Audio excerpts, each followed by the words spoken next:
Hey, movie fans, and welcome back to another episode of the Uncharted Media Podcast. This is episode 49. Today, we're going to be recapping all the major Disney Plus and movie news that came out of D23 this past weekend, Disney's version of Comic-Con. But first of all, Josh, how you doing tonight?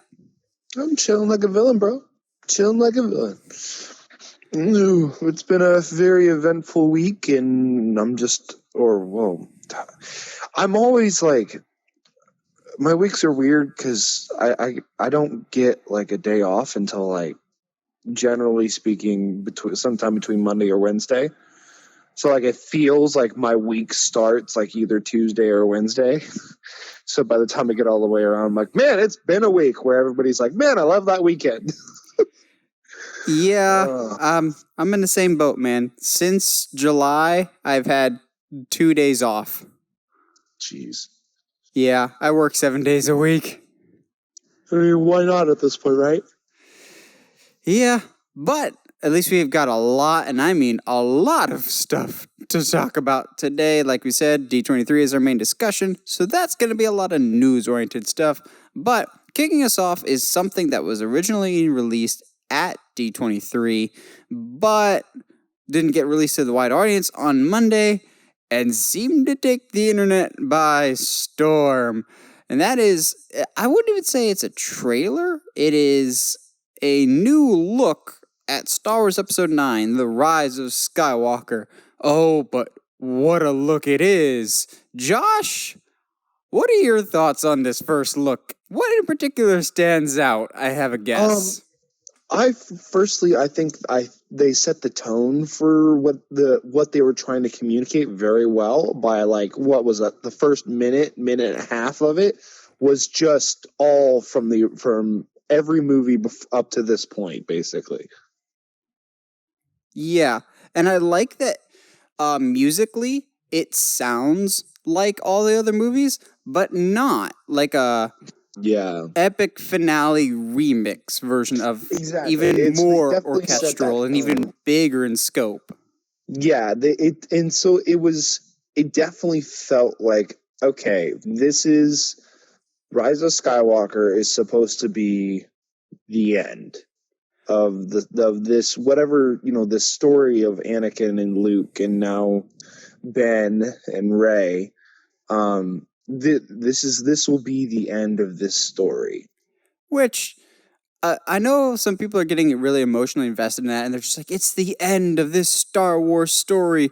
But I'm just going in the back of my mind, maybe it's because I'm somewhat of a cynic. I'm just going, you do know we're getting more Star Wars movies, right? But also, this is now the third time this quote-unquote Skywalker series has ended. The original trilogy, that was it. We're not getting any more than that. Prequels happened. That's it. That's the end of Star Wars. Now we're supposed to believe this is the end? Yeah, I mean, I see your point. The thing that I think is different now is that Disney seems interested in making other Star Wars movies that are not Skywalker.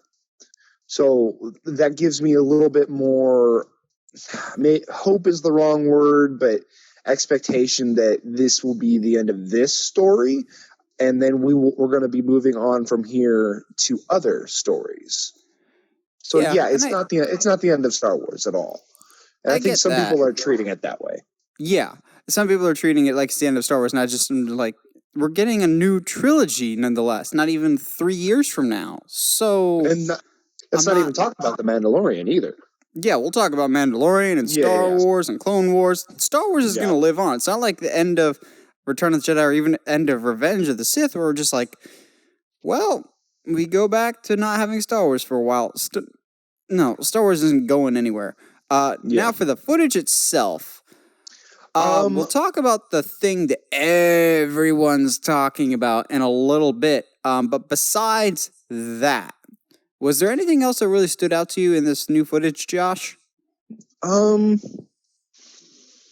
Not particularly. A lot, and they've been doing a good job of this, and I appreciate it. Of trailers wise, they're giving us new footage, but we're getting it out of context. So we have no idea what this footage means, just what is, oh, hey, this, and that's actually kind of how I feel about the scene that I know you and I are about to talk about. Is like, it's cool, but like, we don't know the context of it, so it could be something that we're not expecting it to be. True. And it's a concern. My only concern, my major concern, and it's a concern that I've had ever since they announced JJ would be doing Return of the Jedi, Rise of Skywalker, is JJ is not known for doing endings. He's excellent at starting and middle stories, and then someone else typically has to end his stories. He started Lost, and we know how that went. He wasn't involved with the ending. He did the first 2 Star Trek movies, which I love, and then Beyond happened, which is also great, but definitely not J.J. Abrams. But also those movies aren't necessarily one overarching narrative like this trilogy is. Yeah.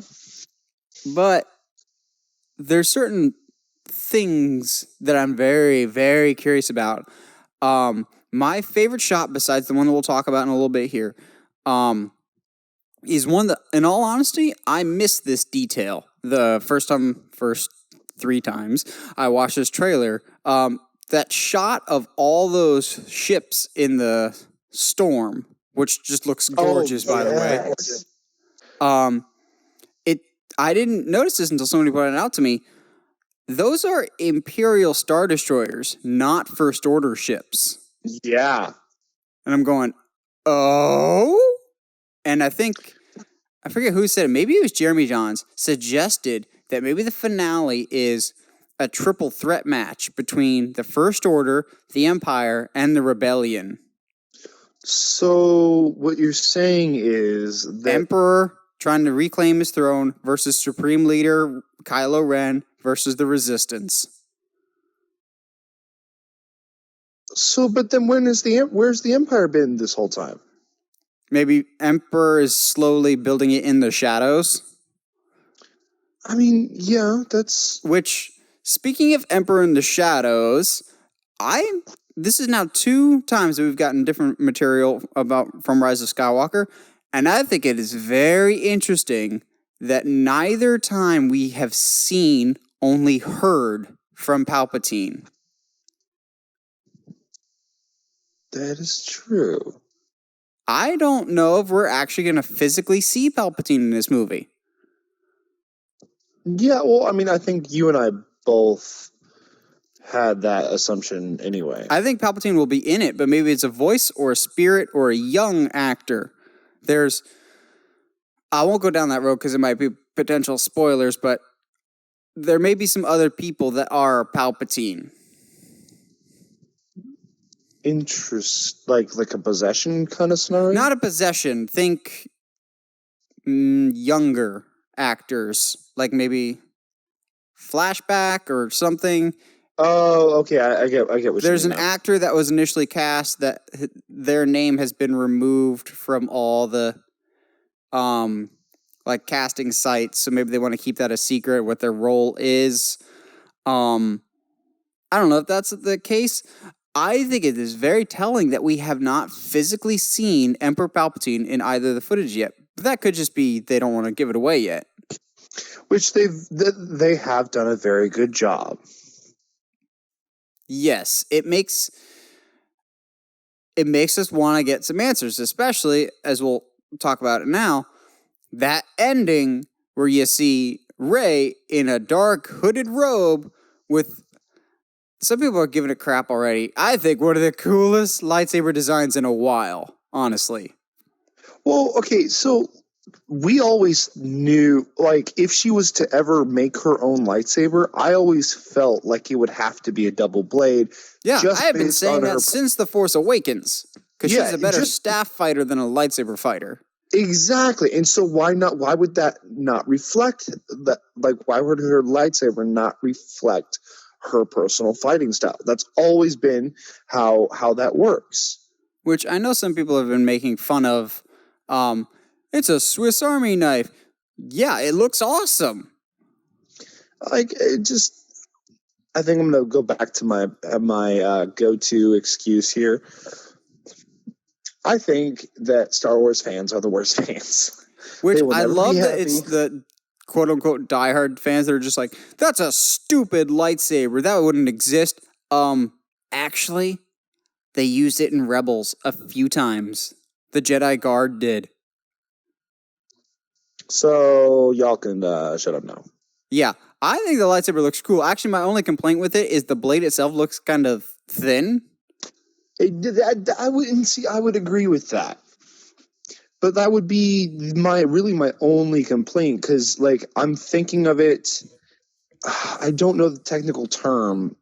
Maybe I can look it up live here in a second. But there is a weapon typically used by Shaolin monks. It's like a 3-piece nunchuck, which I thought would be the way that the blade swings out. Might be. Hold on. Buy me some time while I need to send this to you just so you know what I'm going for here. I think I know what you're referring to. The main question people have, besides mocking the lightsaber, which is just dumb, is this real or is it a dream like Luke had in Dagobah? I'm hearing a whole bunch of different theories. I'm hearing this is actually what's happened. Rey turned to the dark side to try and convince Kylo to turn back to the light. Which makes no sense. I've heard this is the evil clone Rey because in expanded universe, Darth Sidious / Emperor Palpatine made clones and everything else. And I'm just going, that doesn't sound right either. I'm going with it's a dream, just like Luke on Dagobah. I heard somebody at work told me that plot details had been leaked. And yeah, I'm purposely staying away from those. Yeah, okay, so I won't say anything then, because the stuff that he presented was ridiculous, and I really hope that that's not true.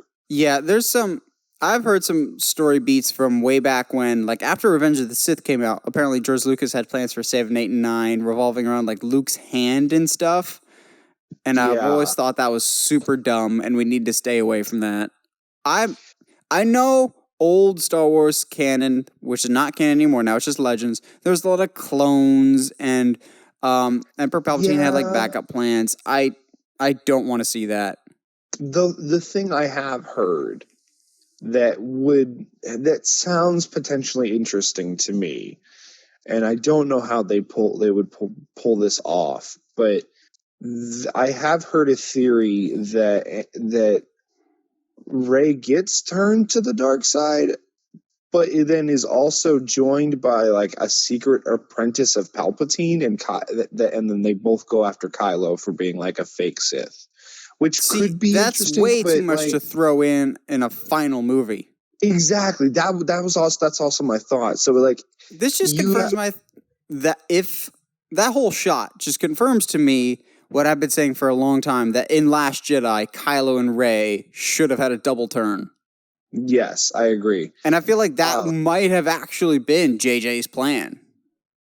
I agree. And I think to do a double turn now, I think it almost cheapens the first two movies where you have Rey, who is this force of good throughout both movies. And to have her turn in the final one, like, that doesn't make sense to me. Yeah, I think this could just be JJ purposely just getting us to talk about the movie for a while until the trailer comes out. Because, he loves his mysteries. He does. But the thing is, it just seems so obvious that it's a misdirect that it could actually be the truth, like a misdirect of a misdirect. Yeah, I kind of agree with that. But you never know. We can only just speculate for the time being until we get an actual trailer, which my bet would probably be end of September, early October for an actual trailer. Yeah, I wouldn't be surprised. Well, that'll about do it for that bit. We'll come back to Star Wars news later for D23. We got some other big movie news. Most of it's good. This one, It's not even surprising at this point. But Uncharted, the movie that I've wanted for a while and has been in development hell for just as long as it's been a video game, essentially, has lost its director. Again. I say again because it has lost its director not once, not twice, but 5 times in this production cycle for this movie. Some of the names that have previously been attached to direct are Dan Trachtenberg, who's the director that just dropped out. He did 10 Cloverfield Lane.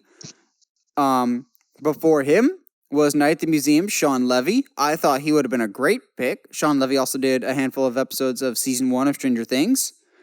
Before Sean Levy, it was going to be Joe Carnahan, who did A-Team. Then there was some names before him. Tom Holland is still attached, and apparently Sony is very keen on getting a new director in by the end of the summer to start filming at the beginning of 2020. I'll believe it when I see it. I swear, this production is legitimately cursed. Yeah, it's tough, dude, because I mean, I'm going to try and refrain from making the joke of a treasure hunting movie having to hunt for a director, but mainly because I'm too lazy for that kind of setup. But we started with this podcast with a discussion about video game movies and how difficult they are to get right. And that was when Uncharted still had its set release schedule. Yes, it was. To me, that furthers that point of either A, there's a lot of creative differences happening behind the scenes that we're not aware of, which I am sure there are. That is apparently why this most recent director quit, he had creative differences apparently than what the studio wanted in terms of how to portray Sully, actually. Interesting. He apparently, from the reports I've read, he wanted to do Sully more like the video game. Oh, okay. And so far, the only director that I'm okay with them leaving because of how I heard their story pitch was Joe Carnahan, unfortunately. Because, I love me some A-Team. But what I heard about his story and what he was going to do with Uncharted, I was okay that he departed the project because he was going on record saying, when you play the video games, Uncharted is definitely an R-rated movie. And I'm like, get out of here. I'm like, did we play the same game? There's some language and some violence for sure, but it's definitely a PG-13 movie. Yeah, I'm not going to agree with that one. Sorry. If you are Sony, who do you try and get to do this Uncharted movie?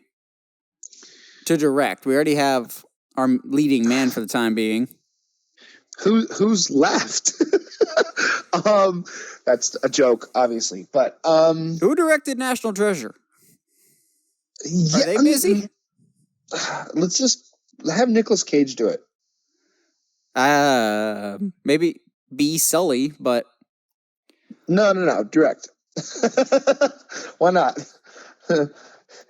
If he stays on the project, at least the movie will get made. That's my point right here. That I'll just at this point, I'll direct it. I don't care. Well, at this point, Sony's going to make the movie regardless. They just need somebody who's going to fill that spot. So, I don't know. It's just weird. Poor Tom Holland. He's still attached to this movie. But this news comes within the same week as the whole Spider-Man divorce situation. Poor kid. Yeah. He just can't win, man. No, he really cannot. Through no fault of his own at that.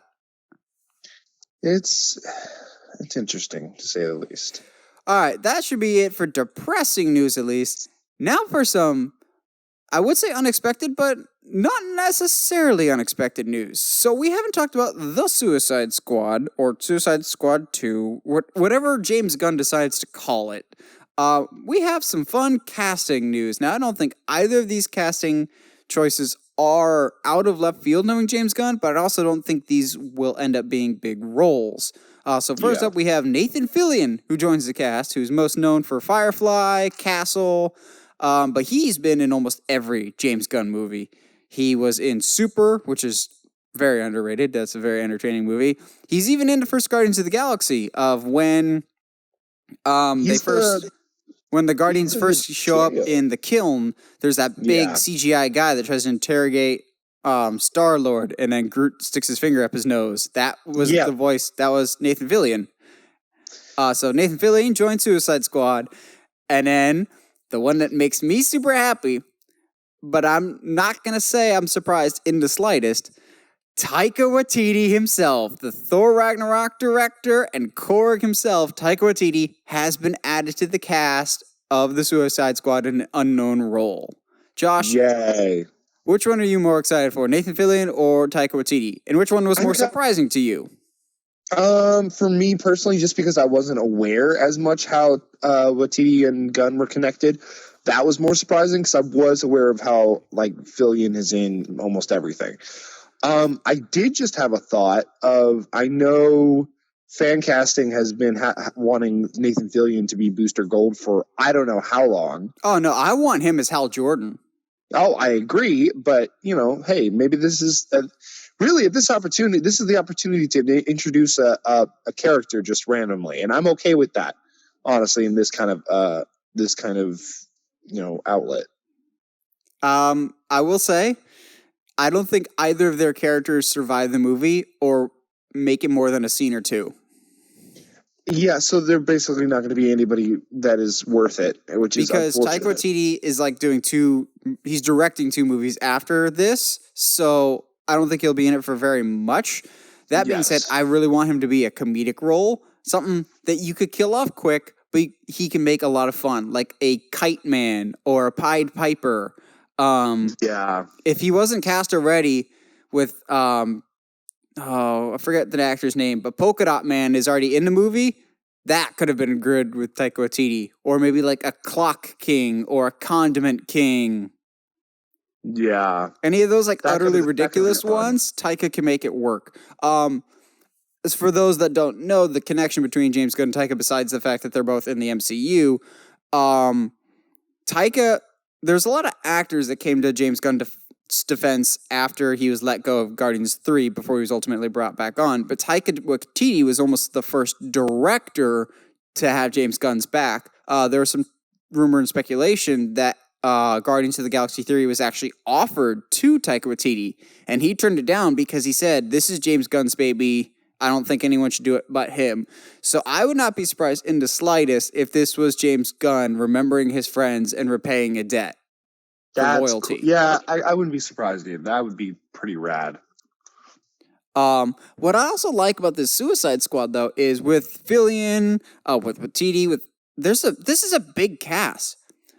With it being a Suicide Squad movie and a lot of C and D list level characters, I'm excited to see the fact that they may fully embrace the concept of Suicide Squad of anyone can die at any time, because it's going to be a huge cast with a lot of people that we're not familiar with. Ratcatcher, Polka Dot Man, Peacekeeper. It's a lot of people we don't know, dude. It's going to be interesting, too, because you can as opposed to a Deadshot, a Harley Quinn, a Deathstroke. People know are going to be on posters and aren't going to die. Yes. So it's going to be interesting to say the least. I don't know. I'm waiting. I'm waiting for official cast. I'm waiting for photos. I'm waiting for trailer to really have any kind of like opinion.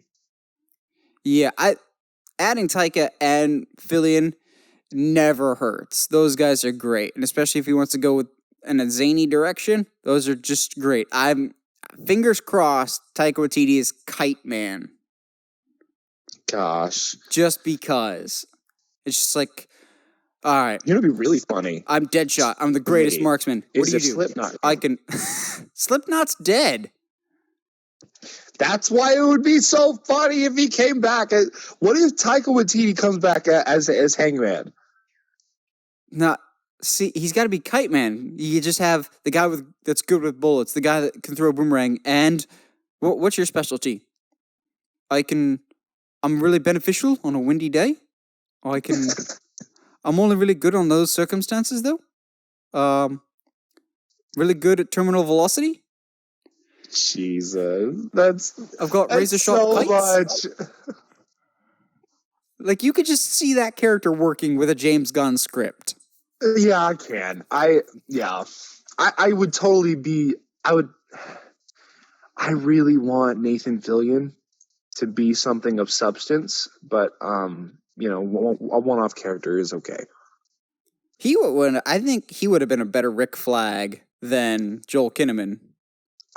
I agree, but then that wouldn't go with their dynamic that they were obviously trying to go with. True. Now, as much as I absolutely love and adore Taika Waititi, not even he could unseat the news that I am most excited for this week, believe it or not. And that is some big news coming out of Halloween. Several big pieces of news. First up, the original director, John Carpenter of the 78 Halloween, also did the music for it. And he did the music for the 2018 Halloween. And it seems like he's going to be sticking around musically, at least, as he's going to be scoring both Halloween Kills and Halloween Ends. So even if the movies are bad, which I highly doubt they will be, I can guarantee the music's going to be great because the Halloween 2018 soundtrack was the best since the original. The music was so good, and I'm so happy to see him come back because musically, except for maybe Alan Howarth, no one knows the series better than John Carpenter from a music perspective. Yeah, I would agree. Now, next piece that we've talked about before has actually officially been announced. So, Tommy Doyle was one of the characters from the original 1978 Halloween. So Jamie Lee Curtis's character was babysitting two kids, Tommy Doyle and Lindsay Wallace. So now, in this new Halloween, we will be getting the return of that little boy, Tommy Doyle, 40 years later, and they just cast him in Anthony Michael Hall, who is one of those actors that you've seen him in stuff, but you don't ever remember his name. Off the bat, he played Mike Engel, the news reporter in The Dark Knight. That's where I know him best from. Yeah. He's been in a bunch of stuff. He was Rusty in one of the National Lampoon's movies. Yeah, I don't know this guy. You've seen him in stuff, but yeah, we've said we want Tommy Doyle back, and I'm just glad to see that they are going that route. Tommy was the one that he's the little guy that had the pumpkin that she was initially watching before Lindsay got dumped on her too. Okay, so not Paul Rudd's character, right? Okay, you bring up a good point. Josh is talking about Halloween 6, which is no longer canon, but still valid to talk about here. That was the first time we saw an adult, quote unquote, adult Tommy Doyle, played by then unknown actor Paul Stephen Rudd. That was, I think, 1998 or no, because 98 was H2O. Maybe 96, I believe. That movie did not do well, and it was mid-20s age Tommy Doyle, but they're going back to the well for that character, and we actually talked about Tommy Doyle returning, but Paul Rudd couldn't do it because he's filming Ghostbusters. I remembered us having that conversation, yeah. Yeah. Also, Paul Rudd hasn't really aged since Halloween 6. It's not his fault he's an alien. So he hasn't aged that much since Halloween 6, so Anthony Michael Hall looks a little bit more like a child of 1978. Yeah, no, I'll give you that. I'm very excited to see Tommy Doyle. It's just nice to bring back that original core story. Bring back some of the characters. For a couple weeks now, I've had a theory. So Danielle Harris played Jamie Lloyd in Halloween 4 and 5, one of the really beloved characters of the Halloween franchise. She was also in the Rob Zombie ones, but she's been on social media really complaining about how she's not in these new Halloween movies, even though she's one of the biggest names in the franchise up until this point. I thought it'd be really, really cool, but she may not be quite old enough yet, if she played adult Lindsay Wallace. Interesting. Okay. Mm-hmm. But that's not confirmed. Tommy Doyle is confirmed, and I'm just happy to see someone else that has survived Michael's onslaught returning for another Halloween movie. However, if some rumors are to be believed to be true, Tommy Doyle and Laurie Strode may not be the only Haddonfield residents that have survived Michael's attacks that is returning for another bout. This is just rumors at this point, but one of the heroes of the very first Halloween, Sheriff Brackett, may be returning, and I am all for that. Really? Okay. The quick fun fact so 2018's Halloween scrapped all the sequels, so it's just the first one and 2018 in this new timeline. Even if you included all the sequels, Sheriff Brackett is actually still alive. He's one of the few main heroes that never died in Halloween, ever. Interesting. Because his daughter is named Annie Brackett, who's killed by Michael in the first one. He just doesn't discover this, though, until the second one, which takes place immediately after the events of the first film. So once he discovers Annie has died, he leaves Haddonfield and retires to Florida. So that way, when Loomis shows up in Halloween 4, he asks where Brackett is, and one of the detectives say, oh, he retired and he moved to Florida years ago. So Brackett actually is one of the only heroes, if not the only hero, that we know of in the Halloween universe that never died. And I believe that actor is still alive. I would very much like to see Brackett come back. Yeah, I think at this point, now that we've kind of established that this is, kind of a different story in a sense, than all the sequels that are now non-canon, it would be interesting to bring back characters and it's almost the same scenario as when they excommunicated the extended universe for Star Wars. I was just thinking the exact same thing, of pick and choose the pieces that you want. Exactly. Like, okay, yes, so all this stuff doesn't matter anymore. However, we can still bring these characters back and mold them into the canon universe. Exactly. Like, a theory that I've had is in the new Halloween, they've said that Laurie has been married 2 times. And I've thought for a while it would be a great nod to the sequels if one of the people that she was married to was Ben Tramer, and one of them was Jimmy the Orderly, who was mentioned and helped her out in the second Halloween. And then Ben Tramer's the guy that she had a love interest with in the original, but died in the second one.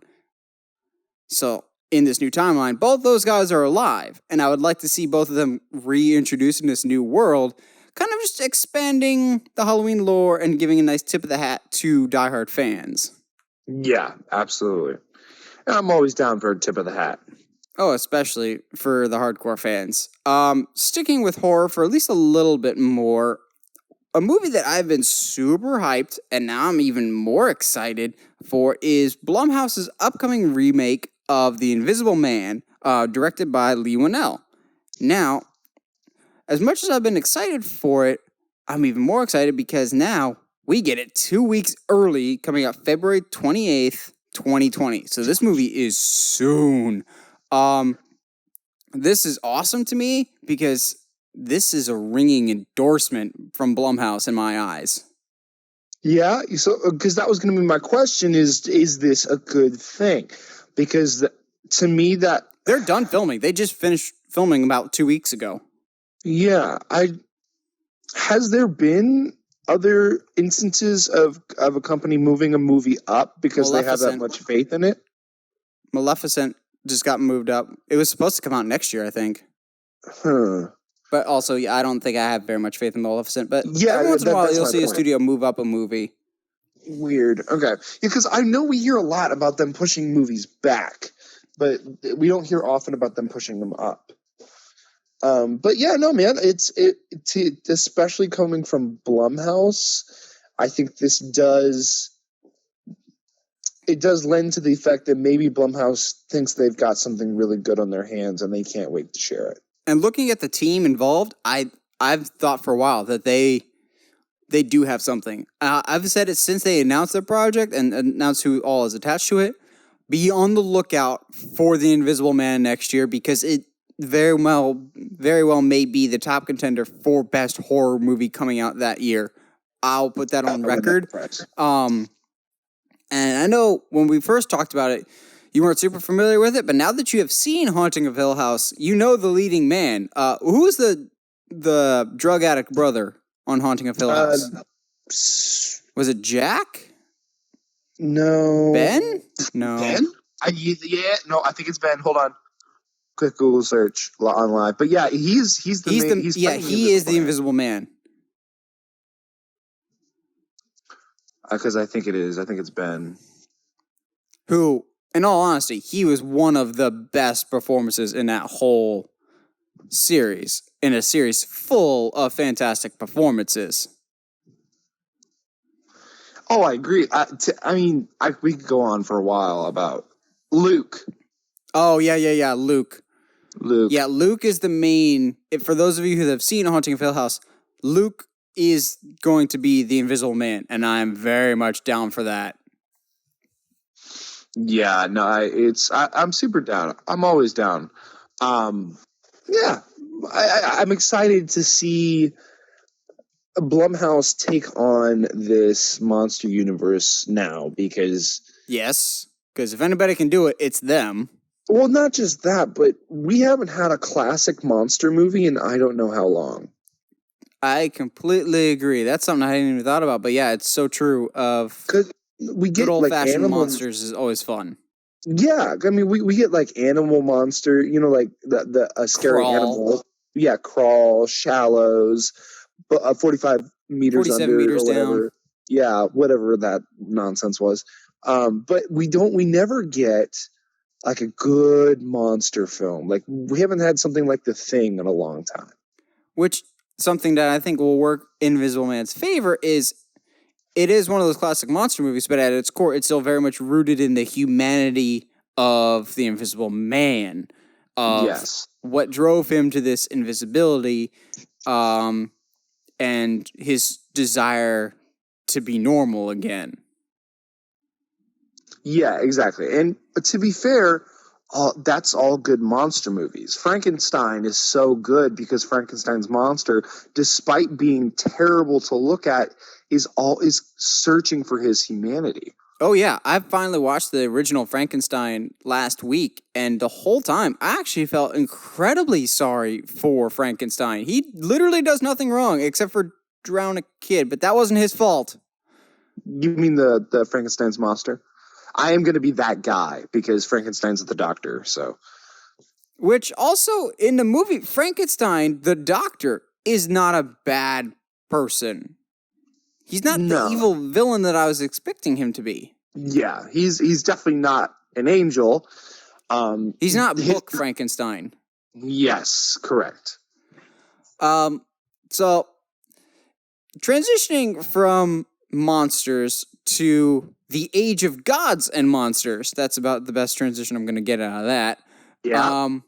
Black Adam, if this movie ever gets made, there is now some speculation out there that the Dwayne "The Rock" Johnson Black Adam movie may feature some very special and very ancient DC characters that I'm all about, and yes, please. So, for those that don't know, Black Adam is more or less the anti-Shazam. This boy that says Shazam and has all the powers of Superman and then some, and he's super cool. Black Adam is essentially the evil version of that, except 10,000 years older, and was more or less like an evil Egyptian ruler. And so he's nuts. Yeah. But they're going to try and make him into an anti-hero. But in his standalone movie that's supposedly filming next year, but we've been saying that for years now, in the context, if you're set in this ancient Egypt, this makes a lot of sense. There's reports now that we may be getting Hawkman in the Black Adam movie. Yes, please. Hawkman, Hawkman, Hawkman. I'm so excited. You have no idea. Oh my goodness. Hawkman's just so cool. But from a storytelling perspective, it's not a leap to put Hawkman in the Black Adam movie. Like, if you put Superman in, doesn't really make sense. Why would Superman be in 10,000 BC Egypt? Hawkman, on the other hand, has lived for thousands upon thousands of years and always comes back in a different person's body over time. Yes. He makes a lot of sense. Yeah, and that it also depends on which version of Hawkman you're going to subscribe to. Because don't do the Hawkwoman and Hawkman, aren't they technically aliens? Yeah, from Thanagar. Yeah. So we'll see what happens, man. I don't really care at this point because that is the Hawkman is one of the only things that Marvel will not have over us. There's something else. Now, this is just my theory. I think there's another character that if Hawkman doesn't show up, this character might, who's currently being rumored. Again, it's just a rumor that they may show up in the next Wonder Woman. But if they don't show up in Wonder Woman, I feel pretty confident he'll show up in Black Adam. Nabu. Also known as Dr. Fate. Okay, I was like, I know Nabu, I know that name. But yeah, no, that would, honestly, I wouldn't be surprised if he shows up. Dr. Fate, I think, makes even more sense than Hawkman. So for those that don't know, and this is going completely over your head, Dr. Fate is somewhat like Doctor Strange, except think old, ancient Egyptian magic. I mean, technically speaking, Dr. Fate is just the helmet, isn't he? Yes, so Doctor Strange learns his magic over time by being a good student. Dr. Fate, all the power is in the helmet of fate. So whoever wears the helmet becomes Dr. Fate and inherits the spirit of this ancient Egyptian spirit called Nabu, who is somewhat neutral. He's like a chaotic neutral. Well, see, like that's always the weird balance of Dr. Fate. Is that, yes, whoever wears the helmet becomes Dr. Fate, but it's almost like Ghost Rider. You're stuck with it until you die. Which, like, you can't take the helmet off anytime you want. If the wrong person has the helmet of Dr. Fate, that's your villain for Black Adam. If you want to make Black Adam an anti-hero, you have someone more powerful than him with the powers of magic and fate. Oh, absolutely. Now, again, this is all hypothetical because I'm still questioning whether this movie will ever actually get made and if The Rock can actually make time in his busy schedule. I think the bigger question is not will it get made, is The Rock still attached to it? Yes, he is. Oh, it's confirmed now? He's still been attached to it for years. Well, I know, but like he hasn't said anything. Nobody's said anything, and that we've always, the general consensus is if Hollywood doesn't talk about it, then it's not a thing anymore. No, people still ask him about it in interviews, and he'll give somewhat updates on the project. You know what updates he can give? Breaking Bad? I have no feelings about this at all. I didn't think so, but it's worth talking about anyway because there are legions of Breaking Bad fans out there. Josh, how familiar are you with Breaking Bad just in general? I've seen the whole show. Have you really? Yes. Okay, I forget who I was watching, but for some reason, somebody that I thought was a Breaking Bad fan didn't even recognize that was Skinny Pete that was being interrogated. Oh, well. See, here's the thing, man. I watched it. No, well, not just that. Like, I watched the show because of all the hype, right? I didn't watch it because I was like, oh, it looks interesting. I watched it because it was really been the only show in my life that I watched it because everybody else was. And maybe I'm just, at my core a stupid TV hipster, but like I watched it and I was like, this isn't that good. That's kind of how I feel about Game of Thrones. Oh yeah, same. But I'd much rather watch Breaking Bad than Game of Thrones. I think the story is more focused, and it has a better ending. I mean, I agree. However, I think everybody said, literally, you can not have a conversation with most people and then not say that Breaking Bad is one of the best shows ever. And I cannot disagree more on that. But regardless, I don't know, man. You still have those controversial opinions on Friends. What, that it's actually not that great of a show? Yeah, I think that's the hill you have to die on more than the Breaking Bad thing. I mean, I agree. But I agree. What we're talking about this week is we're getting a Breaking Bad movie. We've known that for some time now. But the real surprise is it's filmed, it's done, and we have our trailer because it's dropping in October. Like, what? It's a whirlwind of, okay, talk about a secret filming project. So the trailer in question clearly sets the stage that this movie will take place after the events of the show. So it's more or less just a slow zoom in on a character known as Stinky Pete. Not Stinky Pete, that's a very different movie. Toy Story 2 combines with Breaking Bad. Skinny Pete, not Stinky Pete. Skinny Pete, who used to hang out with Aaron Paul's character named Jesse. So they're interrogating Skinny Pete, about Jesse, who used to make drugs with Heisenberg, Walter White. So they're interrogating him, just going, where is he? Where is he? And he's like, even if I knew, I wouldn't tell you, but I don't know where he is. And that's essentially all the trailer is. That being said, as someone that has seen all of Breaking Bad, I know I'll be checking it out. As someone that's been out of the Breaking Bad realm for a little bit, what did you think of the trailer, Josh? I don't care. I'm sorry. I could not be more indifferent to this than I already am. I'm so sorry. Will you watch any of it? Maybe. See, like, it's weird because these days you can't even say. Maybe if it's on TV, I'll watch it. It's on Netflix. Yeah. Which I think Netflix is a better choice than theatrically.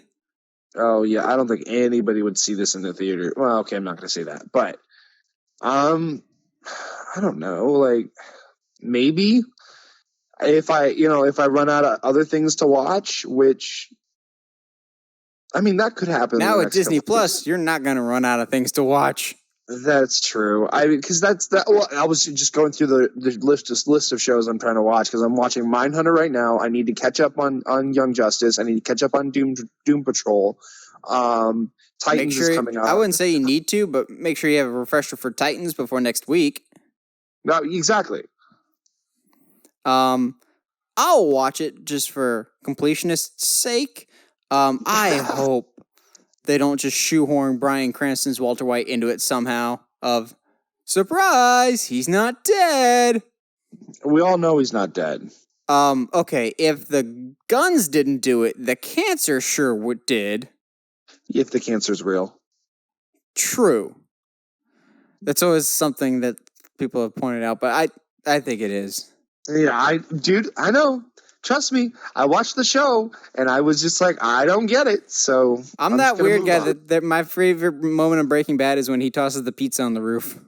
And it stays there. Yeah. Well, that'll about do it for non-D23 related news. As we said, our discussion is the D23 panels. So, before we get into that, Josh, you got a sponsor for us this week? I've been really bad at sponsors lately, guys. I'm really sorry.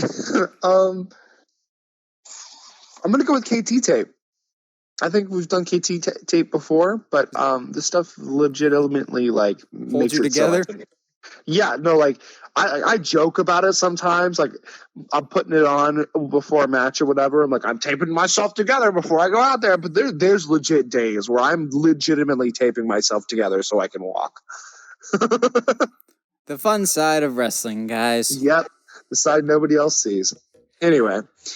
All right, well, that'll transition us to our D23 discussion. So, it was over a couple days out in California, and they had different panels about different things. But for this discussion, we'll talk about the stuff that I'm sure you guys primarily care about, the Disney Plus panel and the Disney Films panel. So if you wanted to hear about the theme parks and how they're going to ruin Epcot, sorry, go somewhere else. We're not going to complain about that here. I'm sure there's plenty of complaining everywhere else.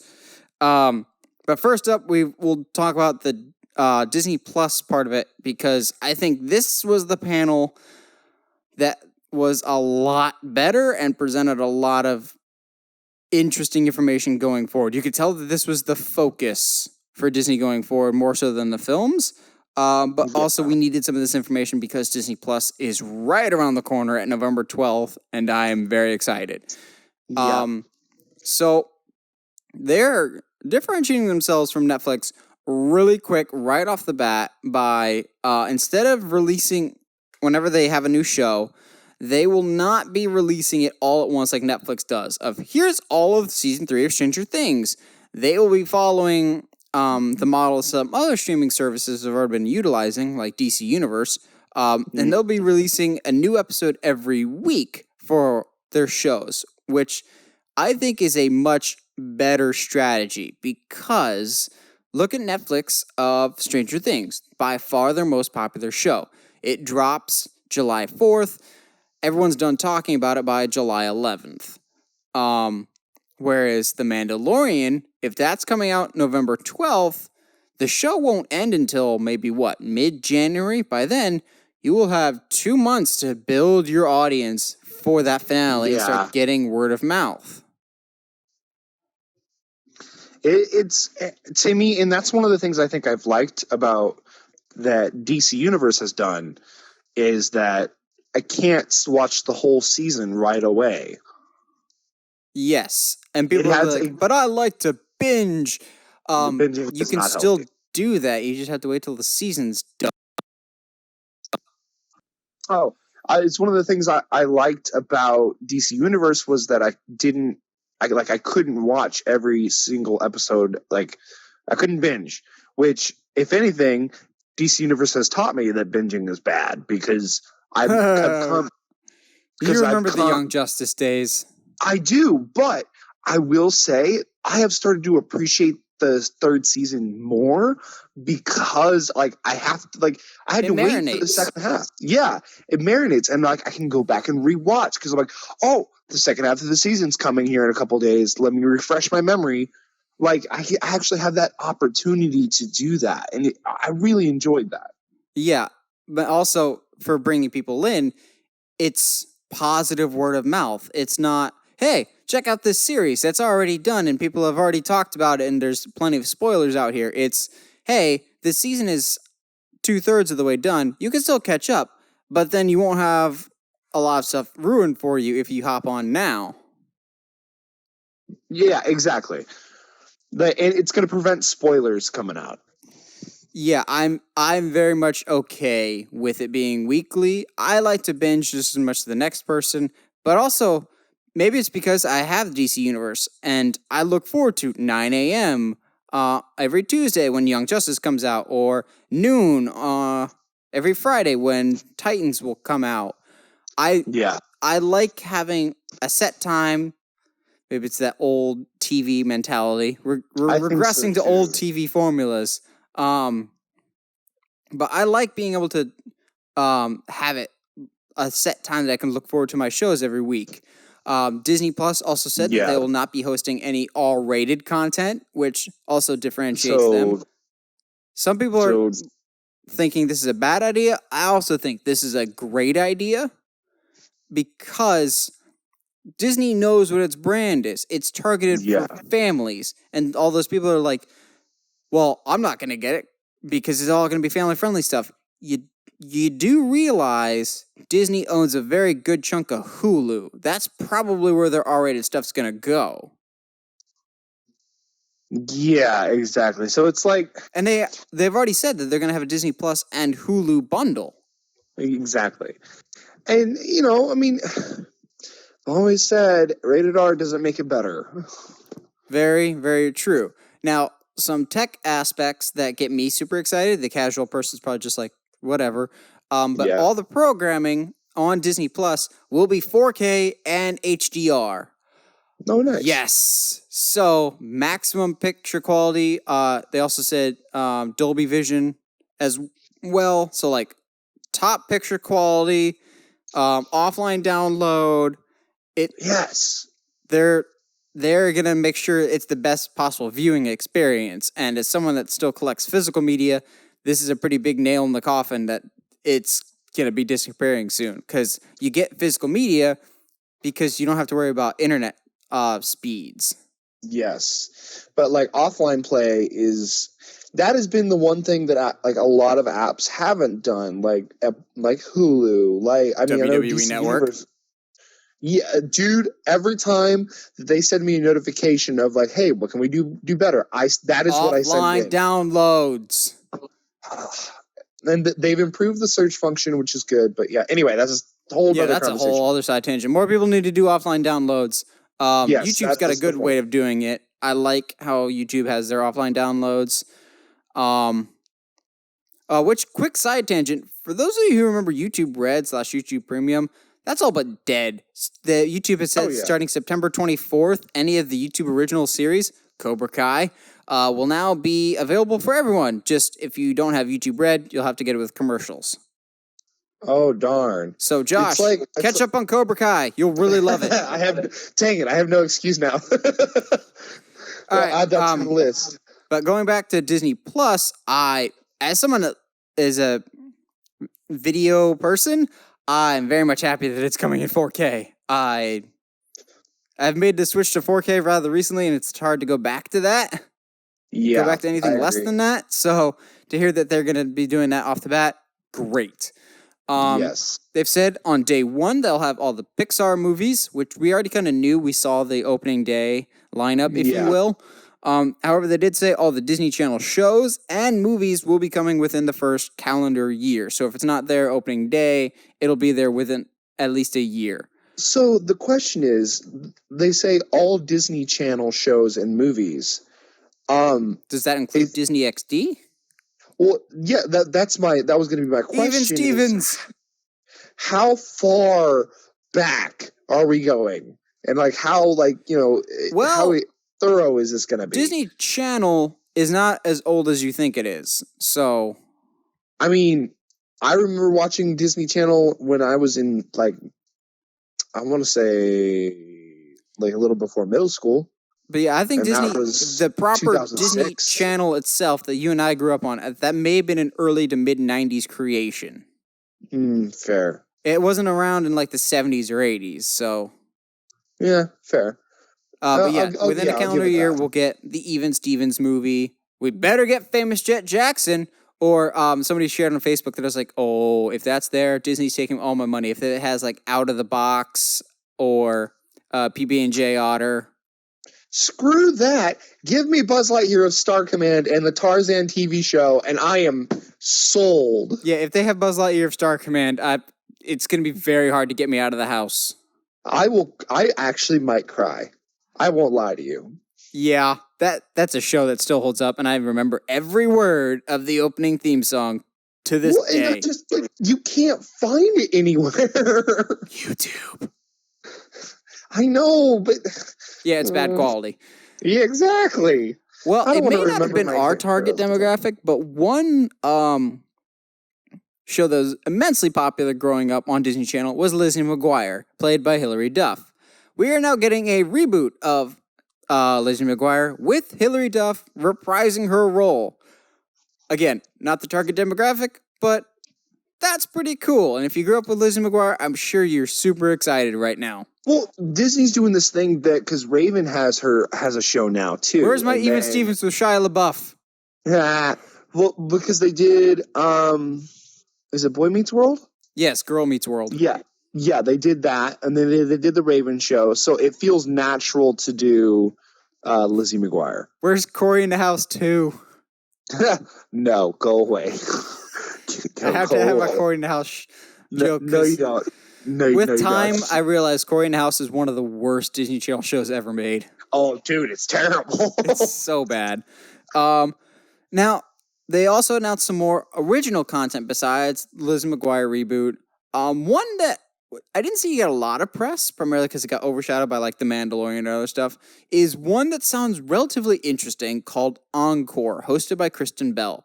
So what will happen on this show is Kristen Bell will take a group of theater kids that performed a play when they were in high school and finds them in their normal lives like 20 years later, and she brings them back to redo the play, essentially. Yeah. I'm like, that's a really interesting concept. I'd give that show a try. That sounds really interesting. Of not just, hey, reuniting your class 20 years later. It's reuniting your class to do the same production that we did before. Of, do we still have what we had back then? Well, not just that, but like there's times that I look back at the plays that I did in high school, and I wish I could go back and do a better job. You know what? And I'm not saying like that's the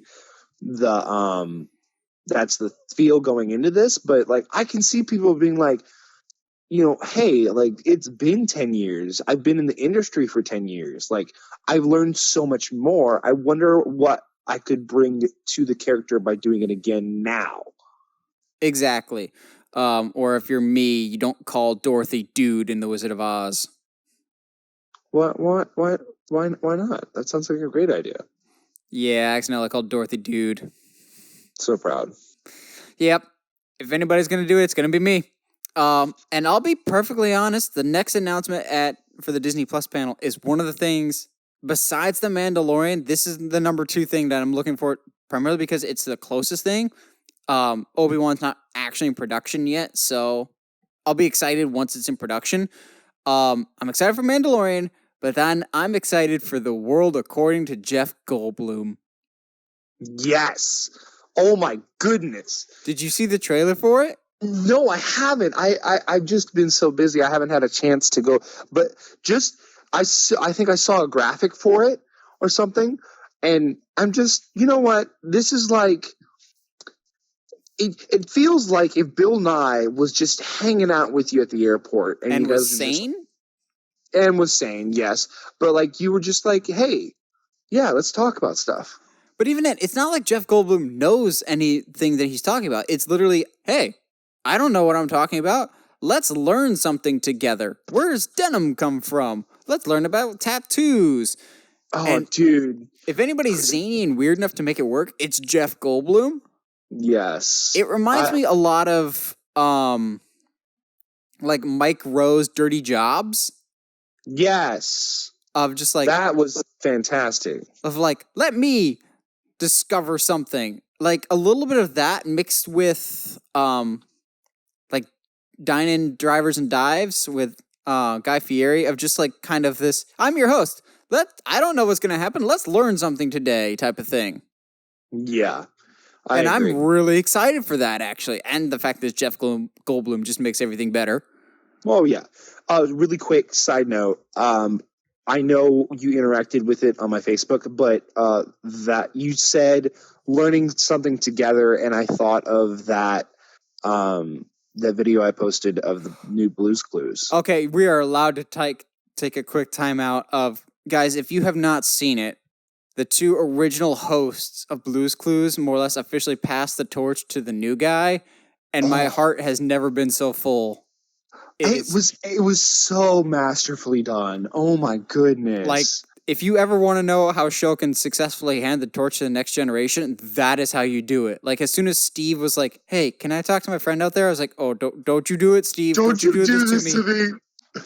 Oh, and so like too, the cool thing for me was like I did a lot of background information, like research on Steve when he disappeared off from the show, and like just to find like where he went, and just so I know how much the show matters to him, and for him to come back was like a really big deal. So it was just cool, a really cool little moment, and I just thought about that when we were talking about. I hope they make more occasional cameos.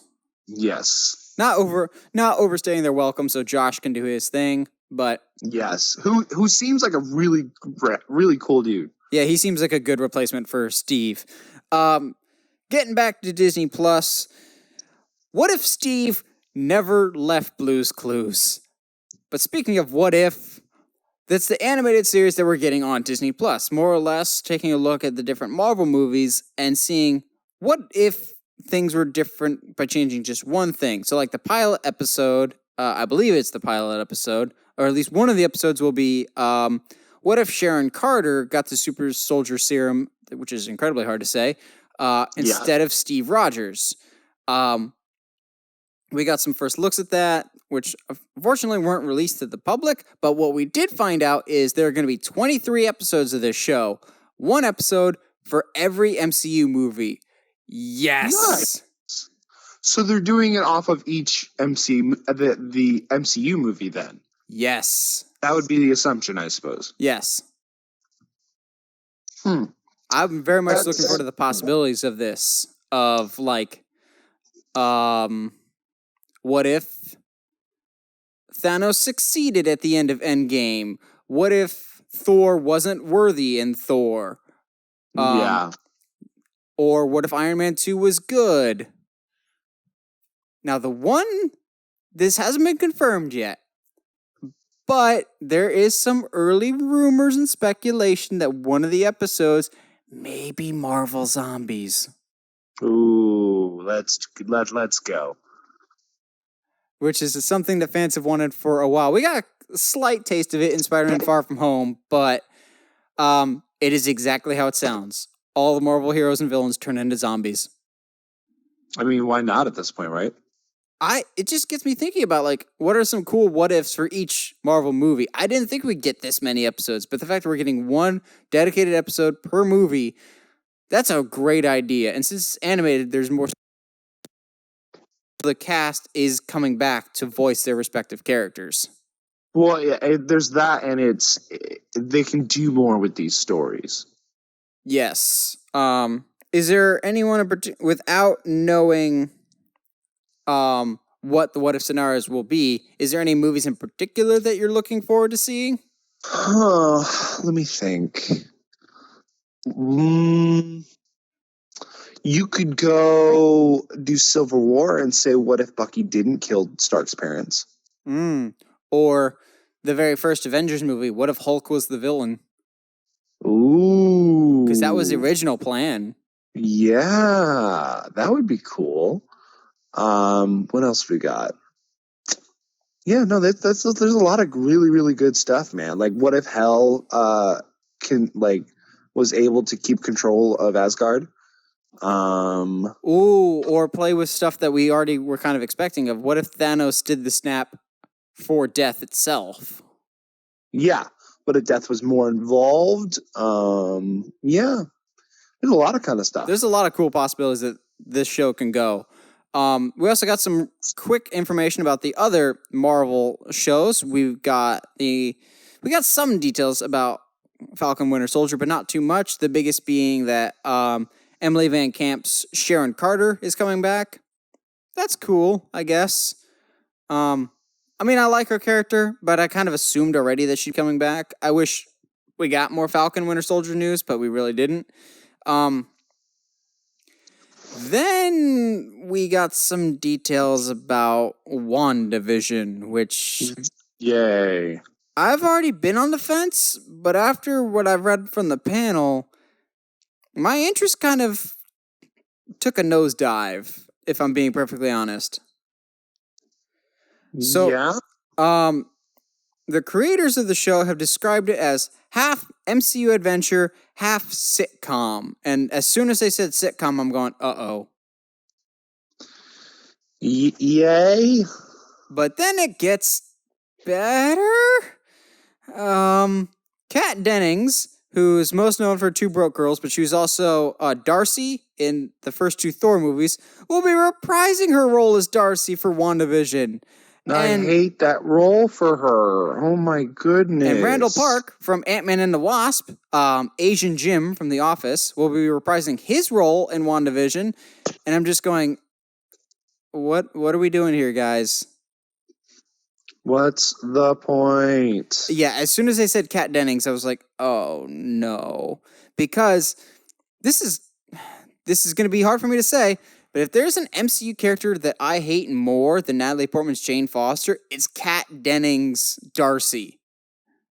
She's so like she's She such was like a okay in the first one, but even then, she was a little overplayed, and then especially in the Dark World.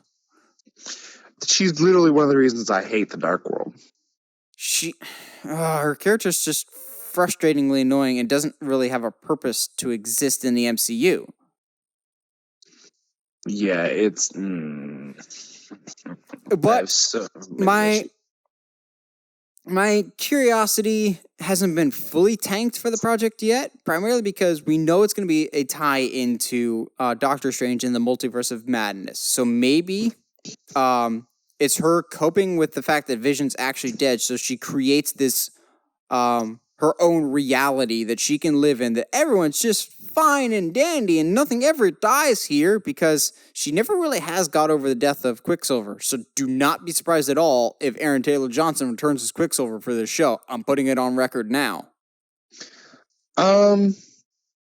So you're saying she's powerful enough to give herself her own reality, or are you saying that yes, she maybe she has like a psychotic break? Both. Okay. Of like, she lives in this sitcom, which as soon as they said that, I just think, McGann from Young Justice. I can see that. Hello, Megan. Just like that. See However, a detail that I've missed almost entirely, but gives me at least a little bit of hope, is the teaser picture shows them kind of living in an idyllic like 1950s world, and it's Paul Bettany, not the Vision. Like he looks like a human, and she looks like she's in typical 1950s gear, but their shadow in the background is the silhouette of them in gear, with him still in the stone in his head, but she has a headpiece. Ooh. That the silhouette looks awfully familiar to her comic appearance. That would be cool. Because, as you pointed out before, she really hasn't gone by the name Scarlet Witch yet. She's just Wanda Maximoff. Exactly. She's never really explored her powers either. Yeah, so this could be the opening for that. Yeah, because when Quicksilver dies and she disintegrates them, like all these like Ultron bots, like, oh, okay, we could just not define your powers and we'll just do whatever we want with you, I guess. Because where was that in Endgame? She almost beat Thanos single-handedly in Endgame. Yeah, but he had to bring down his whole army to stop her. I know. She could disintegrate things. Why didn't she do that with the whole army? Come on now. Anyway. Okay. This is what you get when you don't define someone's powers. True. And last up for the Marvel announcements were 3 shows that if you told me to pick 3 Marvel characters to get their own Disney Plus shows, never in a million years would I have guessed these 3. We were getting a She-Hulk, a Moon Knight, and a Miss Marvel series all on Disney Plus. I think this is great. My big question is the whole She-Hulk thing, because I thought Universal had the distribution rights to anything Hulk related. Maybe not. Well, She-Hulk is her own. She-Hulk is her own animal. It's not just Hulk, but like characters in the Hulk verse, I guess. Maybe, but I don't know if she counts. I'm not really sure. But regardless, it's about time we got She-Hulk. It's about time we got Moon Knight. Yeah. Which some people are concerned. It's like, well, if we're not going to get R-rated stuff, then Moon Knight's ruined. I'm like, is it though? You can do Moon Knight without necessarily having to be rated R. Oh, I completely agree. I've been singing that tune for how long? Very true. Who would you cast as She-Hulk? Perfect world, China. Yeah, I feel like that was something that was always thrown around there. But we can't. So yeah. What's her face? That's going to be in the Mandalorian. that was supposed to be Wonder Woman, I feel like, at one point. That I believe was also the big bruiser in the first Deadpool, the Colossus fights. Oh, her? Yeah. Yes. Yes, absolutely, yes. Now, Perfect. Moon Knight, I'm not even going to pretend to know a whole lot about Moon Knight. It's one that I'm going to have to do research on. I don't really know who to cast for that. Think Batman meets Deadpool. Yeah, I've heard he's like a Marvel ripoff of Batman. But except he's white funny. instead of black. Yeah. And Miss Marvel I know even less about. Yeah, same. I just know she's like the first Pakistani superhero, which I'm just like, that's awesome. Cool. Bringing all kinds of people to the table here. Like we did with Black Panther, what you could do if you did a Blue Beetle movie. Yeah. Ooh, okay. So I did, I like doing stuff live every now and then. Internet, obviously, is always about that fan casting. So names like Taron Egerton and Stephen Amell and Carl Urban are being thrown around for Moon Knight. I will shut down Carl Urban because he was in Thor Ragnarok. Yes, I agree. But I would be down for Taron for Taron. Nah, Red Hood, man. Red Hood or bust. Definitely not Stephen Amell then, because he definitely isn't a funny guy. What is your deal with Stephen Amell, man? I don't know. He's just his acting in Archer, not Archer. Yeah, this stuff in Arrow is fine. I have more issue with Ninja Turtles, but that's a whole other story. In Arrow, I find him so wooden and boring. I don't blame him for that though. I blame CW. I agree because that is not at all who Oliver Queen is supposed to be. True. So last up for the Disney Plus stuff was Star Wars news, and we got 3 big pieces of information. Some we knew, most of which we knew, but we got some actual footage of some other stuff. So they announced that I believe it's season 7 now. Season 7 of the Clone Wars will be coming February 2020 to Disney Plus. Awesome. I know people have been wanting closure on the Clone Wars, find out what happens to Ahsoka, find out what happens to everyone else. I hope that whenever Clone Wars ends, it ends like the original 2D animated Clone Wars, of it literally ends right as Revenge of the Sith is starting. Yes. With Grievous capturing Palpatine. Yes. Okay. Because that scene in the 2D animation was fantastic. Yes. And the only teaser image they submitted with this new Clone Wars season is Ahsoka having a stare down with Darth Maul, to which I'm going, oh, that would be something I would pay to see. Are you kidding me? Absolutely. So my questions here are, was it the 2D or the 3D one that had issues with episodes being out of order? The 3D. It was the 3D? Yeah, what we currently are in for Clone Wars. Okay. Because that was always the issue that they're like the episodes themselves are hit or miss, and they're also kind of out of order. Like you need to look at a cheat sheet if you want to watch them in order. Which, yes, I would like to watch them in order, please. But which I never understood. I never ever understood that thinking of presenting a TV show in that way. But whatever. It would be interesting. So I've seen bits and pieces of the Clone Wars. I'll probably watch the whole thing once it's on Disney Plus. It's good. It's a good show. Don't get me wrong. Yeah, and I've heard it is. My dad has seen the whole thing. He attests to it. Yeah, and I think having watched that and seeing the relationship between Ahsoka and Anakin grow, it makes Rebels kind of a little bit more emotionally impactful. Yes, that season 2 fight between the two is still one of the best storytelling fights. I think there's actually more emotion there than Obi-Wan versus Anakin in Revenge of the Sith. Yes. I agree. So then we got some stuff that was already confirmed. last week with the Obi-Wan stuff, which it kind of makes me wish that news hadn't come out, because how much more excited would that have press conference been if that was the big announcement that Ewan McGregor is back as Obi-Wan, which also I am mad at you, Ewan McGregor. I've seen the highlights of when he comes out on stage. He did not say, hello there, to start off. That would have been the perfect way to return. That's how I'll open the first trailer. No, I could see the first trailer just being like the back of the head, like silhouette, just views of Tatooine, and then slow fade in on his hooded face, and that's it. I would hope for a little bit more. Or just some narration, just like old Ben or something like that. Yeah, maybe. Now, can we talk about the thing I'm really excited about?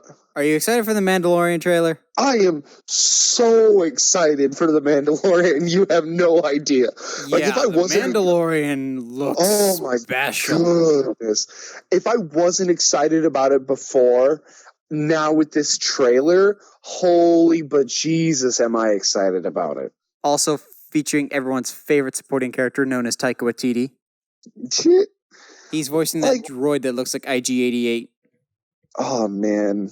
It's oof. So, okay, what are some takeaways you got from this trailer outside of like the really cool moments? In all honesty, I got if Dredd was set in the Star Wars and was a Western. Yes, I got very like strong Western vibes. Which I'm sure that was what they're going for, but yes, it felt Star Wars, but not.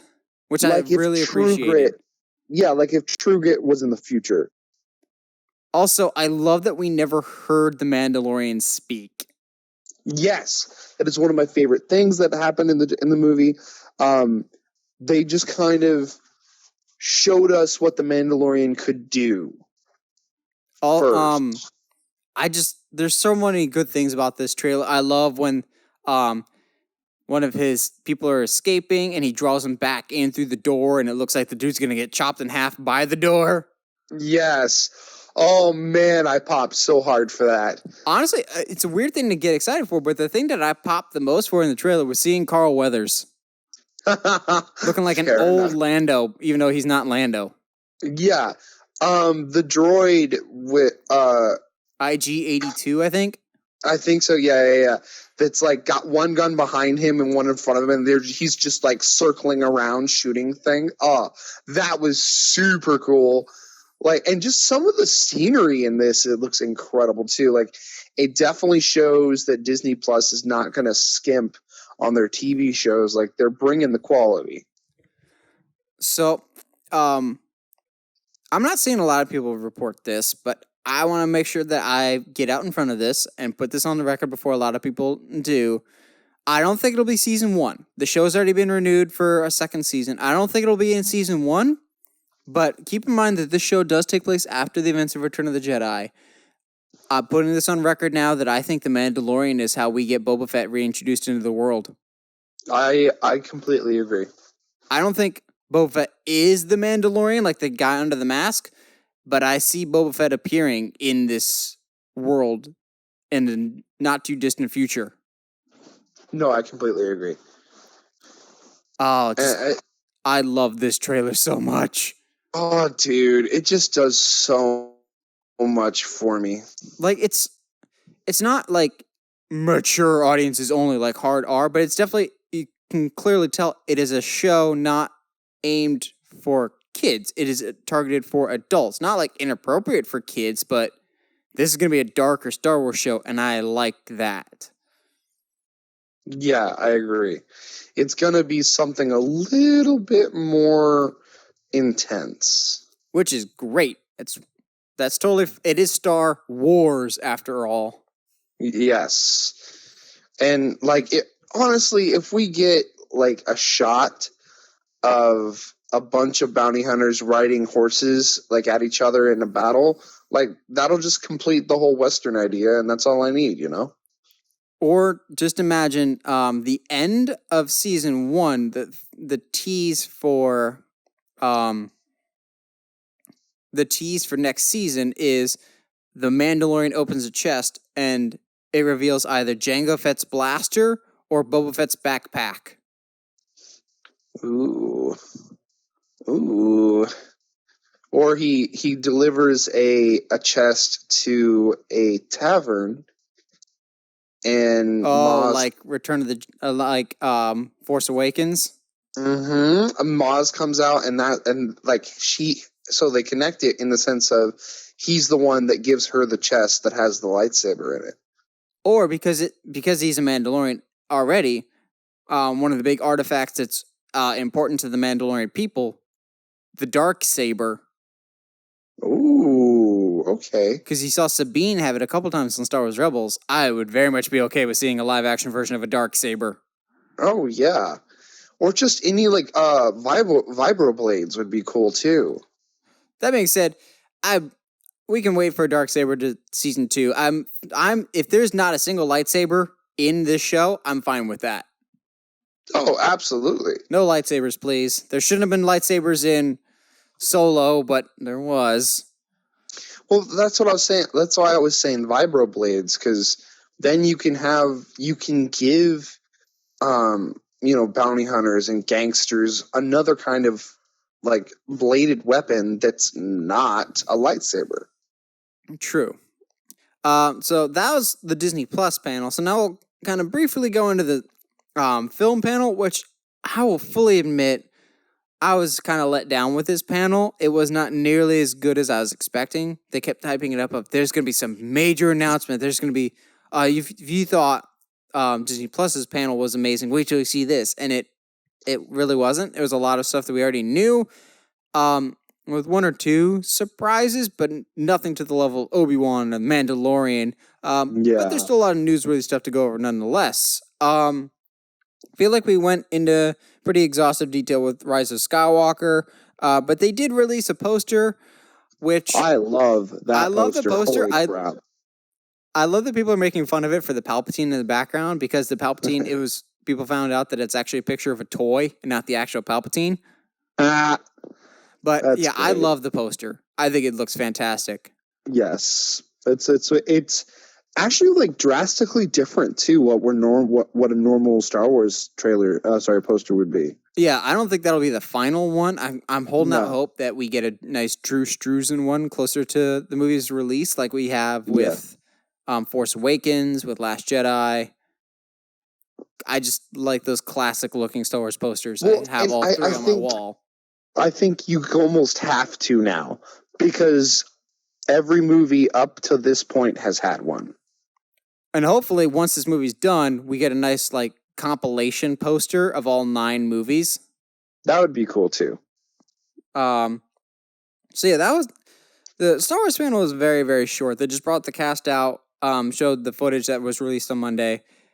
It was kind of weird. That was disappointing. Marvel was even more disappointing. They really did not did not bring their A game, and maybe the whole Spider-Man thing kind of threw off some of the announcement plans they may have had, but they did not want to talk anything about Spider-Man. You could tell that was the big elephant in the room. The only real big Marvel announcements was Black Panther 2 officially got announced, and it's coming May 2022, but we kind of knew that. They just said it's Black Panther 2. They did say it will have a subtitle, but they didn't say what it was. Fingers crossed that it's still going to be the rumored title of Black Panther 2 Kingdoms. That would be Wakanda, and then Namor, who got referenced in Endgame. Oh, true. Holy crap. But I don't... that being that close to the release of Aquaman 2, I don't know if they want to go down the Atlantis route. Yeah, that if you don't want, because I know DC and Marvel are definitely trying to not look like they're copying each other. But it's going to be difficult now once we get closer, more and more into their backstories. Yeah. So leading up to the event, we had heard that Kit Harington from Game of Thrones may be cast in the MCU. Well, that officially got confirmed at D23 as he was added to the already expansive cast of the Eternals as a character called Black Knight. Some people were super excited. I am so completely indifferent, it's not even funny. So Black Knight is one of those characters I never thought would ever exist on a movie screen. I know nothing about this character, and I know very, very little. The first comics I ever had were some that my uncle gave me, some Avengers comics that he gave me. And in one of them, Black Knight is in it, and he's like riding like a black version of Pegasus while they fight like some intergalactic being or whatever. And it's like, don't get me wrong, it's a cool character. It just like when you have characters like Iron Man and Captain America and Hulk and having a guy ride a big Pegasus-like horse feels a little weird.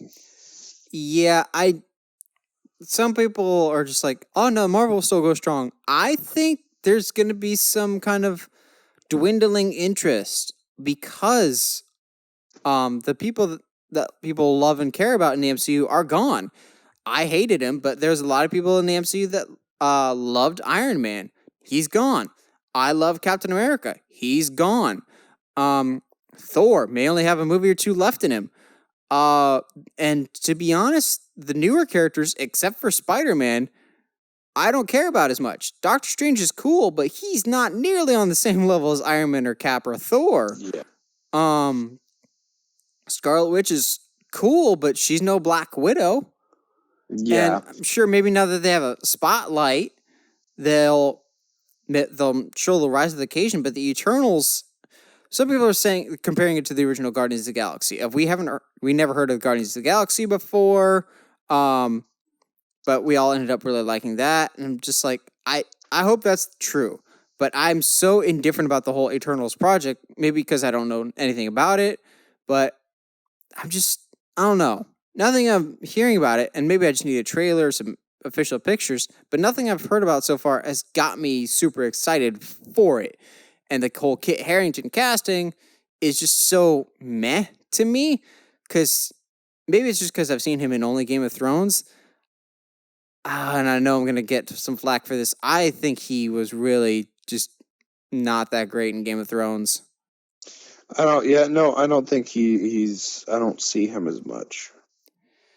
I was very underwhelmed with his Jon Snow. I thought his performance was very just meh. And maybe that's supposed to be the character of Jon Snow, but I was kind of disappointed with that. So I'm going to give Marvel the benefit of the doubt. They seem to be putting a lot of eggs in this Eternals basket. So I'll just have faith that they know what they're doing. But on the flip side, I'm very much excited for the Black Widow movie. I believe it should have come out several years earlier, but now that it's finally happening, it's still cool nonetheless. So we got some more overall information about the movie. They said that we will actually find out what happened in Budapest that time in a flashback scene. Cool. Yeah, I guess. A little fan servicey, but I can dig it. It'll take place after Captain America's Civil War, so before Infinity War. Fine with me. She may have a white suit this time around. Very intrigued by that possibility. We also got a better look at the main villain, who will be Taskmaster. I've heard some very interesting rumors who may be under the mask, but I'm not going to go into that here. And we got a good look at Stranger Things' David Arbor as the Red Guardian, who, if you haven't seen the pictures, just basically picture the Captain America suit, except red instead of blue. And he's the Russian Captain America. Doesn't he have like a beard? Yes, he does. I mean, but even like bigger than normal Hopper beard. Yeah.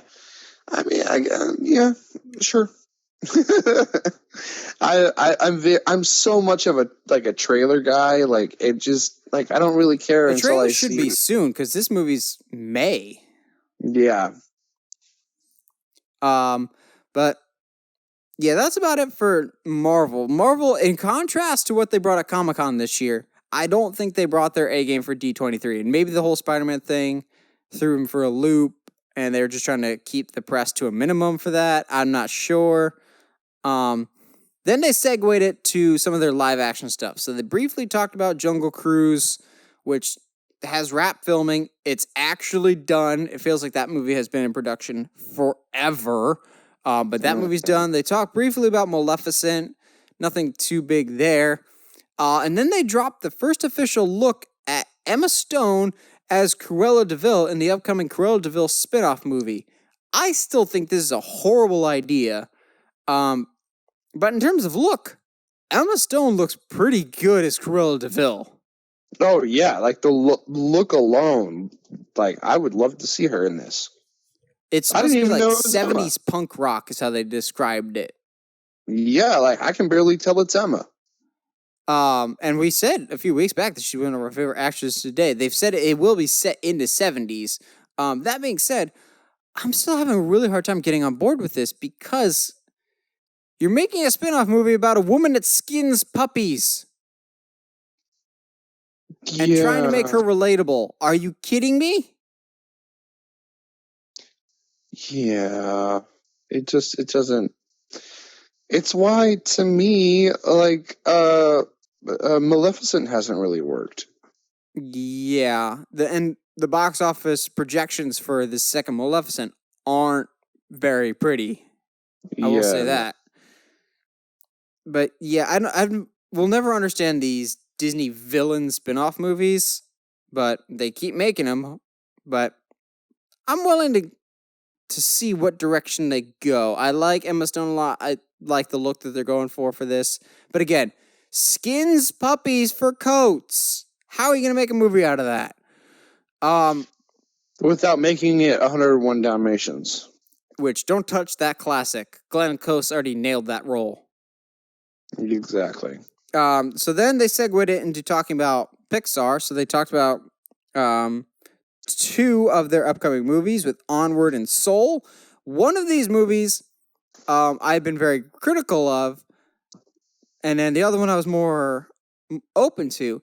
Now, having heard a little bit more about the stories of the two, I'm actually really excited for both of these. So Onward is the one with Tom Holland and Chris Pratt. Which that was the one that the trailer looked kind of wonky, didn't it? Yeah, I'll get into that in a second. But so Tom Holland was there amidst all these Spider-Man things and divorce between Sony and the MCU. Tom Holland is just kind of that awkward kid that is stuck in the middle of it. But after the panel, he said, "I know it's been a crazy week, but I just want to say I love and appreciate you all, and I love you all 3,000." And that was his last thing before he left the stage. So. Oh, thanks for breaking our hearts there, Tom. Appreciate you. But he and Chris Pratt are going to be playing brothers who, the story details that we learned are these two brothers recently lost their father. And so they're trying to find this magic wand that can bring their father back. Oh, okay. And I'm going, that's kind of cool. That sounds like a very emotionally heavy story, much more emotionally heavy than we get from that trailer. And so apparently they get like half the spell right. So they get their father's lower half, and they're on a mission to get his upper half. Weird, but okay. Which I can imagine that being the butt of a lot of jokes. Get out of here. But apparently they showed the first 8 minutes to the people that were live in the audience, and it went over really, really well. So maybe they just need to fire their trailer person because the movie may actually be great. Look, dude, all I know is if the movie is as good as the trailer, as bad as the trailer would let us to believe on, I don't think they have a leg to stand on. Oh, you mean like Good Dinosaur? I was trying to keep up with the lower half jokes, and it just didn't work. It can't be any worse than Good Dinosaur or Cars 2. I mean, yeah, you're wrong. And then the one that we were excited about the concept, and I think it could still be very interesting, but it's not the direction that I thought they were going to go, is Soul. So Soul is about souls in a more or less a school for souls, of all things. How you receive your soul and stuff like that. And so the main character will be a middle school band teacher that his dream was always that he wanted to be a professional jazz player, but he had to give up on that dream just because of different situations in life. And that will be voiced by Jamie Foxx. That makes me very interested to see how they bring all these big existential questions with jazz and everything else. But the big thing that I'm scratching my head with, but also, okay, I'm here for this, is the music for this movie will be done by Nine Inch Nails, Trent Reznor, and Atticus Ross. Okay, cool. Yeah, that's fine. Everything's fine. They're actually really good with scores because they did their own cover of the Halloween score. It never made it into any movies or anything, but these guys are pretty good composers too, as well as musicians. So there's a lot of potential for this Soul movie. They seem to be asking a lot of big questions, and I don't know how they're going to pay it all off, but I think it could be a lot of fun. Yeah. I mean, again, I'm just going to wait for a trailer and before I have any kind of opinion. And then they wrapped up the panel with Disney animation proper, in which case they only really talked about 2 movies. One that they just announced for the first time at the panel called Raya and the Last Dragon, which is essentially a young warrior looking for the last dragon on Earth, and then when she finds it, it's not quite what she was expecting. Josh, how are you feeling about a young warrior teaming up with the dragon? Gee, we haven't seen this movie before. It sounds right up your alley. Yeah, okay. Just kind of figured you were all about anything dragon or young people related. Well, I haven't seen much about this, but at the same time... Well, that's because it was just announced. Yeah, I know, but this sounds literally just like How to Train Your Dragon. Maybe we just don't have that many early story details, but I don't think it'll be a How to Train Your Dragon knockoff, just because way too much time has passed between the first How to Train Your Dragon. If they were going to copy How to Train Your Dragon, they would have done it by now. You'd think that, but they waited until this series was done. So we think. No, I'm pretty sure. We hope. And then they closed out the panel with Frozen 2, which they teased some very interesting things. They said that this movie will revolve around a lot of the questions that didn't get answered in the first time around. So, why Anna has powers but not Elsa? What happened to the parents? Just the whole family backstory. And we will actually see and hear from the mom, who will be voiced by Evan Rachel Wood. They also cast Sterling K. Brown as some military man. I'm still kind of on the fence about Frozen 2. That first trailer was amazing. Yeah. So I kind of hope it's still in that adventurous spirit. I guess. You don't seem sold. I'm not sold in general on this at all. But I have seen enough from the trailers that, you know what, I might not make an effort to see it in theaters, but I definitely will make an effort once it comes out. On Disney I'm going to Plus? see it. I'm definitely going to try to see it, but Disney Plus or whatever. Yeah, I don't know. I think there's a lot of interesting story possibilities. I'm still not quite giving up hope that the parents may in fact be alive. Oh, I agree. And it's not the Tarzan theory. No, just something else. Any other things you want to double back on before we wrap up, or anything you feel like we may have missed from D23? No, man. I think we've kind of gone through in a lot of detail. Yeah, I feel like we have.